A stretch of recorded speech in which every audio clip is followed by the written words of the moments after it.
Welcome to middle education.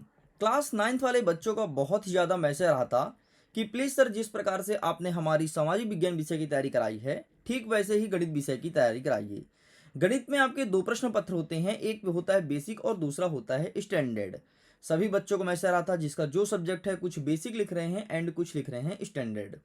तो देखिए student, आपके सामने मैं गणित विषय का प्रैक्टिस पेपर लेकर के आ चुका हूँ, जिस प्रकार से मैंने सोशल साइंस की तैयारी कराई थी।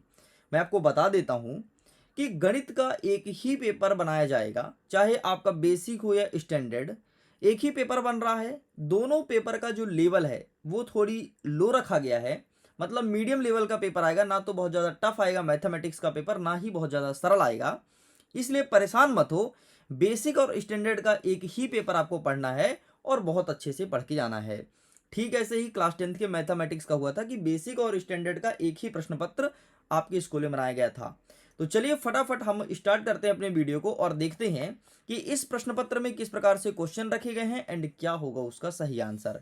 अगर मैं गणित के पेपर की बात करूं तो 75 नंबर का आपका पेपर रहेगा और समय आपको 3 घंटे दिए जाएंगे। जैसे मैं आगे बढ़ता हूं तो यहाँ पर बहुत सारे निर्देश मेंशन है, ये चीज़ आप पढ़ लीजिएगा। हम सीधे जंप करते हैं अपने पहले क्वेश्चंस की तरफ। पहला प्रश्न कह रहा है कि सही विकल्प का चयन कर लिखो। इसमें पहला नंबर कह रहा है कि 243 के पावर में 1/5 है, तो इसका हमें मान निकालना है कि इसका वैल्यू कितना आ जाएगा।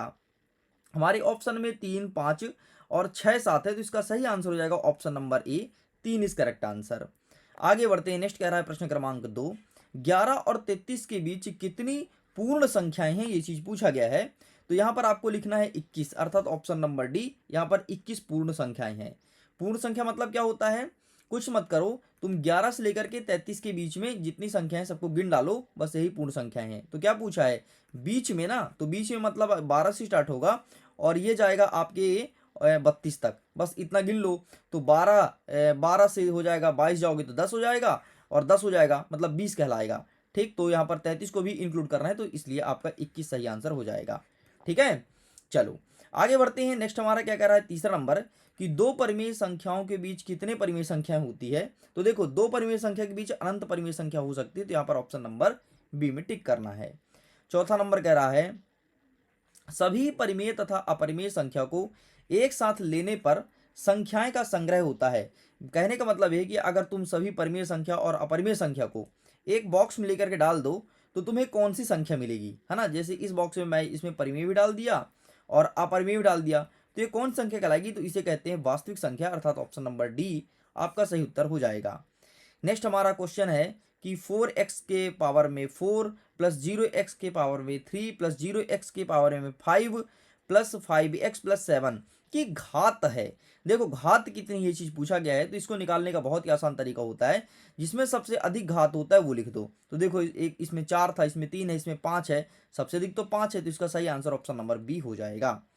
नेक्स्ट हमारा कह रहा है a प्लस बी प्लस सी अगर 0 है तो a³ प्लस बी³ प्लस सी³ क्या होगा, तो ये हो जाएगा 3ab, अर्थात option number C is correct answer. ये एक फॉर्मूला भी है, ठीक है।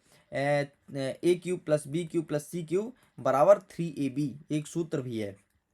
चलो हम आगे बढ़ते हैं। प्रश्न क्रमांक 2, रिक्त स्थान की पूर्ति कीजिए। पहला नंबर कहता है अशून्य अचर पद की घात सदैव क्या होती है। तो अशून्य है और अचर पद है, तो इसकी घात हमेशा शून्य होगी, तो यहाँ पर आपको शून्य लिखना है। ठीक, इस प्रकार से ये भी कंप्लीट। नेक्स्ट कह रहा है प्रश्न क्रमांक 2, एक बहुपद दिया है जिसमें px का वैल्यू है 2x प्लस 1, इसमें शून्य फाइंड करना है। तो देखो शून्य कैसे फाइंड करते हैं, बहुत ही सरल है। ठीक, यहाँ पर मैं बता देता हूँ। देखो मैंने सेम टू सेम प्रश्न लिख लिया और बराबर कर देंगे 0। अब ये तो 2x के साथ है और 5 अकेला है, तो 5 को कर दो पक्षांतरण, तो ये हो जाएगा 2x बराबर 5, और इधर धन में है, पक्षांतरण हो जाएगा तो माइनस में आ जाएगा, ये चीज पढ़े होगे। अब x बराबर कर दो -5, तो -5 ही रहेगा। ये जो 2 है तो 2 इंटू में है, और इधर आएगा तो हो जाएगा डिवाइडेशन में, मतलब x का मान निकल आएगा -5/2, एंड यही हमारा शून्य हो जाएगा। बस इतना तुम्हें लिखना है।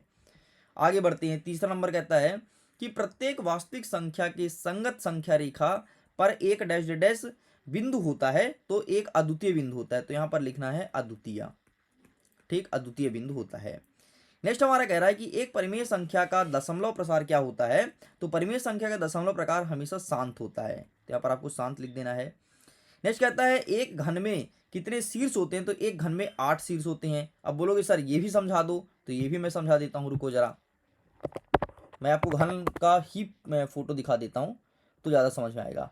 ठीक, 1 सेकंड, मैं घन का फोटो ले आऊँ डाउनलोड करके और आपको बढ़िया बकायदे अच्छे से दिखा देता हूँ।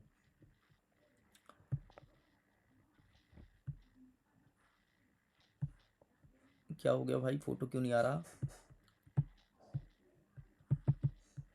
चलो ठीक है, फोटो यहाँ पर आ नहीं रहा है, कोई दिक्कत नहीं। मैं यहाँ पर घन बनाकर के समझा देता हूँ कि घन में कितने क्यूब होते हैं। अगर घन यहाँ पर आ जाता तो बहुत अच्छा होता। ठीक, घन कैसे बनाते हैं सबसे पहले ध्यान से देखो। ठीक, सॉरी, घन में कितने शीर्ष होते हैं यार, ये इधर जोड़ दो, इधर जोड़ दो, इधर जोड़ दो, इधर जोड़ दो। ठीक है, कितने होते हैं मैं काउंट कर रखता हूँ, आप काउंट कीजिएगा। 1 2 3 4 5 6 7 और 8। तो कितने होते हैं? 8 होते हैं। बस यहाँ पर 8 लिख देना है। नेक्स्ट कह रहा है कि 5483 में से कितना जोड़ दें कि 5785 आ जाए। तो कुछ मत कर भाई, 5785 में से 5483 घटाना है, तो यहाँ पर आ जाएगा आपका 302। तो यहाँ पर 302 लिख देना है। खत्म। ए भाई बहुत सारे घन आ गए, ये देखो यहाँ पर आ गया घन। एक सेकंड, अब मुझे हटाना पड़ेगा ये घन। ये पूरे के पूरे घन यहाँ पर आ गए, ये देखो, यही तो मुझे चाहिए था। नीचे आ रहे थे, मैंने ध्यान नहीं दिया। 1 सेकंड, जरा इसे मैं रिमूव कर देता हूँ। ठीक, बहुत सारे घन आ गए आपको पढ़ाने के लिए। चलिए बाय द वे हम आगे बढ़ते हैं। हमारा 3 नंबर कह रहा है कि सत्य सत्य लिखो। पहला नंबर कहता है शंकु एक गोलाकार ठोस आकृति होती है। क्या ये बात बिल्कुल सही है? तो यहाँ पर आपको गलत लिख देना है। नेक्स्ट कहता है कि पुस्तक हमेशा घनाकार आकृति में होता है। नहीं, पुस्तक तो ऐसा होता है ना हमेशा, और इसे कहते हैं आयताकार। तो ये आपको गलत हो जाएगा। नेक्स्ट कह रहा है कि प्रत्येक पूर्णांक एक परिमेय संख्या होती है। तो यहाँ पर आपको सत्य कर देना है। नेक्स्ट कह रहा है कि √3 का दशमलव प्रसार अनवांछनीय अनावर्ती होगा। तो यहाँ पर आपको सत्य कर देना है। नेक्स्ट कहता है कि बहुपद 5 एक पदी व्यंजक है। तो यहाँ पर आपको सत्य कर देना है। नेक्स्ट कहता है रैखिक बहुपद की घात 2 होती है। तो ये आपको असत्य कर देना है। इस प्रकार से आपका 3 सही है और 3 गलत है। आइए प्रश्न क्रमांक 4 में बढ़ते हैं, जिसमें कह रहा है सही जोड़ी मिलाइए। इसमें कह रहा है कि एक बहुपद दिया है x+1, इसका शून्य क्या होगा? तो -1 हो जाएगा। सॉरी, -1 को लाइन खींच दो भाई, ये गलत हो गया। ठीक, तो इसका -1 हो जाएगा, ये हो जाएगा पहले का उत्तर। नेक्स्ट कहता है कि x के पावर में 3 है, -y के पावर में 3 है। तो इसका सही उत्तर क्या हो जाएगा? तो यहाँ पर आपको ये सही उत्तर हो जाएगा दूसरे का। नेक्स्ट कह रहा है कि am बटे n 1/n है। तो इसका सही आंसर हो जाएगा am+n। तो ये हो जाएगा तीसरे का। नेक्स्ट कह रहा है कि √a + √b, √a - √b, तो ये किसका फॉर्मूला बनेगा? तो a - b का बनेगा। तो ये हो जाएगा तुम्हारे चौथा नंबर। नेक्स्ट आपका जो वैल्यू दिया है -2.4 में से -5 को गुणा करना है। तो ये हो जाएगा आपका 12। तो ये हो जाएगा नेक्स्ट। एंड ये जो वैल्यू दिया गया है, तो इसका सही आंसर आपको हो जाएगा 0.40, अर्थात ये 6th नंबर। इस प्रकार से ये होता है कंप्लीट। आगे बढ़ते हैं। 5वां नंबर कहता है कि एक वाक्य एक शब्द में उत्तर देना है। पहला नंबर कहता है एक धनात्मक संख्या निकालिए जिसका वर्ग 121 हो। तो 121 किसका वर्ग होता है? तो 11 का होता है। 11 11 में 121, तो यहाँ पर 11 लिख देना है। नेक्स्ट कहता है लड्डू का आकार किस प्रकार की ठोस आकृति के समान होता है? तो लड्डू जो होता है वो गोलाकार होता है। लड्डू खाए ना, वो ऐसे ही तो लड्डू होता है ना। नेक्स्ट तीसरा नंबर, ऐसी संख्या जिसे के रूप में व्यक्त नहीं किया जा सकता, जहां p/q पूर्णांक है, जहां q is not equal to 0 है, को क्या कहते हैं? तो इसे कहते हैं परिमेय संख्या। ठीक। नेक्स्ट कहता है कि 6√5 को 2√5 से गुणा करके मान निकालना है। तो इसका गुणा करके मान कितना आएगा? आओ निकाल के देखते हैं।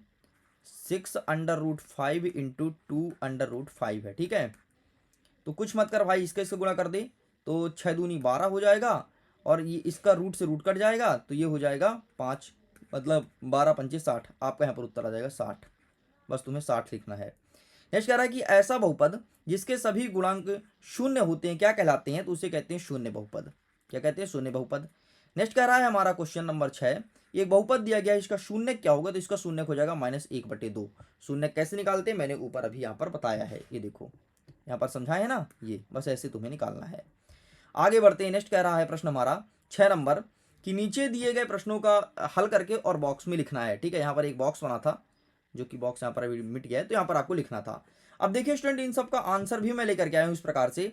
तो इसका पीडीएफ डाउनलोड कर सकते हो, लिंक वीडियो के डिस्क्रिप्शन बॉक्स में दिया गया है। आपको वहाँ पर प्रश्न पत्र और इसका फुल सोल्यूशन का पीडीएफ मिल जाएगा, तो जाइए जाकर के डाउनलोड जरूर कीजिएगा। आओ हम इसे सॉल्व करके देखते हैं। तो क्या कह रहा है कि 664 में से 18 का भाग देने पर हमें क्या मिलेगा। तो ये देखो, अगर तुम 18 का इसे भाग देते हो तो तुम्हारा भागफल आएगा 36 और शेषफल आएगा 16। मतलब जहां पर भागफल लिखा है वहां पर 36 लिख देना है, और जहां फिर शेषफल लिखा है वहां लिख दो 16। ठीक, खत्म। नेक्स्ट कह रहा है कि बॉक्स में आपको सही संख्या लिखना है, मतलब इसको गुणा करना है, और गुणा करने पर कितना आएगा ये लिखना है। तो ये देखो, इसका आंसर मैं लेकर के आया हूँ। ठीक है, एक सेकंड, ये इसका सही आंसर आ जाएगा। ठीक, ये आंसर यहाँ पर मेंशन है, बस इतना तुम्हें लिखना है।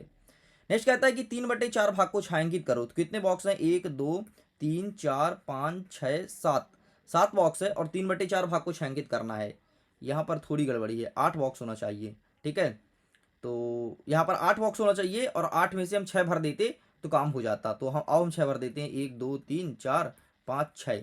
ठीक, अरे 8 है तो भाई 8 है तो, और इसको 6 बॉक्स भर दो, बस खत्म। ठीक, 6 भाग को भर दो कलर, तुम्हारा उत्तर आ जाएगा।